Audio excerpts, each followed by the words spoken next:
जमीन के आखिरी किनारे पर एक जादुई वादी थी जहां घास कालीन की तरह बिछी रहती थी। हर तरफ रंग बिरंगे फूल खिलते थे और तितलियां हवा में रक्स करती थी। वहां एक नाम सबकी जुबान पर था, इलारिया। फैशन की दुनिया का सबसे रोशन सितारा थी। उसके बाल सुनहरी धूप की तरह चमकते थे और उसकी मुस्कुराहट इतनी दिलकश थी कि देखने वाला पलक झपकना भूल जाता। मगर उसकी सबसे खास पहचान उसकी सुनहरी हील्स थी। ऐसे जूते जो हर कदम पर सितारों की बारिश करते और जिन्हें देखकर हर परी का दिल रुक जाता।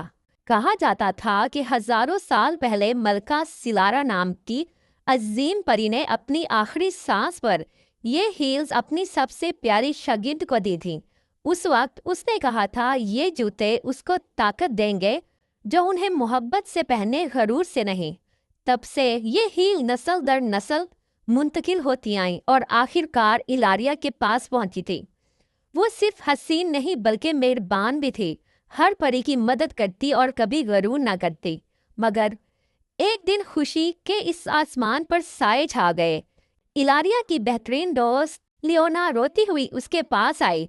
उसके पांव नंगे थे और चेहरा खौफ से भरा हुआ। इलारिया, मेरी डायमंड हील्स वो गायब हो गई, उसने हाँफते हुए कहा। इलारिया चौंक गई। लियोना ने बताया कि सिर्फ उसकी हील्स नहीं बल्कि जारा का नेलगोन हार, माया का हीरे वाला गाउन, तारा के मरजान के कंगन, सब कुछ एक ही रात में गायब हो गए हैं। पुरानी परियां कहती थीं कि रात को काले साए महलों में घूमते हैं और जिसके पास से गुजर जाते हैं वो चंद दिन में ही अपनी सबसे कीमती चीज खो देता है। इलारिया ने अपने पाँव में सुनहरी हील्स देखी। वो महफूज लग रही थी। उसने खुद को तसल्ली दी कि शायद वो बची रहेगी क्योंकि वो उन्हें कभी नहीं उतारती। मगर उस रात उसे एक अजीब ख्वाब आया। ख्वाब में स्याह पोश औरत उसके कमरे में आई, उसकी हील्स को घूरकर मुस्कुराई और बोली, जल्द ही ये रोशनी भी मेरी होगी। इलारिया घबरा कर जाग गई। हील्स अभी उसके पास ही, मगर उनकी चमक पहले से मध्यम थी, जैसे कोई आहिस्ता आहिस्ता उनकी रूह चूस रहा हो।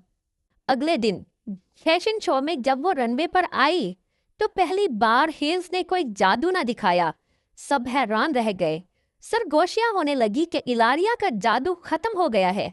वो घबरा कर अपने कमरे में दौड़ी। उसने हील्स को गौर से देखा। उनके नीचे एक काला निशान बना हुआ था जो अजदहे जैसा दिखाई देता था। वो और लियोना फौरन आसमानी कुतुब खाने गईं और पुरानी किताबों में ये निशान ढूंढा। आखिरकार उन्हें जादुई चोरी की कदीम रसूम नामी किताब में ये राज मिला। लिखा था कि ये जादू किसी शय की रूह चुरा लेता है।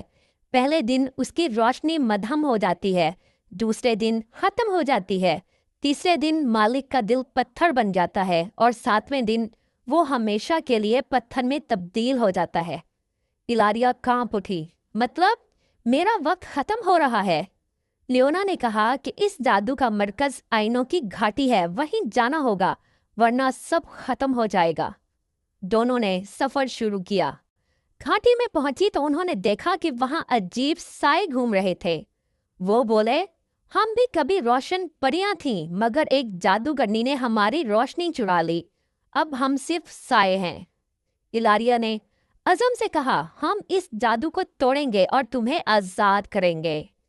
आखिरकार वो आइनों के महल के सामने पहुंची। ये महल शीशों का बना हुआ था। हर दीवार, छत और दरवाजा आईने का था। दरवाजा खुला और एक औरत बाहर आई। उसका नाम नोरा था। उसके लंबे काले बाल, नीली आंखें और हसीन लिबास देखकर कोई भी धोखा खा सकता था। उसने मीठी आवाज में कहा, खुश आमदीद, मैं तुम्हारा इंतजार कर रही थी। महल के अंदर हर कमरे में खजाने थे, हीरे, गाउन, जूते, जेवरात, सब आईनों के पीछे बंद थे जैसे म्यूजियम हो। अचानक लियोना ने चीख मारी, ये तो मेरी डायमंड हील्स हैं। इलारिया ने भी देखा, जारा का हार, माया का गाउन, सब वहां मौजूद थे। इलारिया को समझ आ गई कि यही वो चोर है। नूरा हंसकर बोली, हाँ, ये सब मेरा है। तुम्हारी हील्स भी जल्द मेरी होंगी। उनके बगैर तुम कुछ नहीं। मगर उसी लम्हे इलारिया ने नोरा को पहचान लिया। तुम तो हमारी पुरानी दोस्त हो, तुम नोरा सिल्वा हो, हमारी साथी, हमारी शाइनी सिस्टर। नोरा का चेहरा बदल गया, उसकी आंखों में आंसू तैर गए। हाँ, मैं वही हूँ, मगर जब सब तुम्हें देखते थे तो मुझे नजरअंदाज करते थे। मैं अकेली रह गई और फिर मैंने सोचा, अगर मैं सबसे ऊपर नहीं तो कोई भी नहीं होगा। नूरा के अल्फाज इलारिया के दिल को छू गए, मगर उसने मजबूती से कहा, तुमने दूसरों की चीजें चुराकर रोशनी नहीं पाई, असल रोशनी दिल में होती है। उसने अपने जूते उतारे और एक कदम आगे बढ़ाया। अचानक उसके पांव से रोशनी निकलने लगी, जैसे उसका दिल चमक रहा हो। ये रोशनी कैद परियों तक पहुंची और उनकी चुराई गई चीजें भी चमकने लगी। शीशे टूट गए, जेवरात, हील्स और गाउन अपने असल मालकों को वापस मिल गए। नोरा ने गुस्से से स्याह जादू छोड़ा। उसका लिबास काले तूफान में बदल गया, उसके जूते आग में लिपट गए, मगर परियों की रोशनी अब मुतहिद थी। वो सब इलारिया के साथ चलीं। रनवे रोशनी का मैदान बन गया। नूरा का अंधेरा बिखरने लगा। आखिरकार जब आईनों में उसका असल अक्स दिखा तो वो महज एक अकेली परी थी जो अपनी खुद की चमक भूल गई थी। नोरा फर्श पर बैठ गई और रो पड़ी। मैंने सब कुछ खो दिया, अपनी दोस्तियां और अपनी पहचान भी। इलारिया ने नरमी से उसका हाथ पकड़ा। नहीं नूरा, तुम्हारी अपनी रोशनी भी है, तुम्हें सिर्फ उसे याद करना है। जैसे ही नूरा ने ये माना, उसके गिर्द रोशनी छा गई।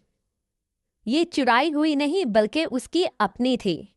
उसी दिन सब परियां आजाद हो गईं। आईनों का महल रोशनी के हाल में बदल गया।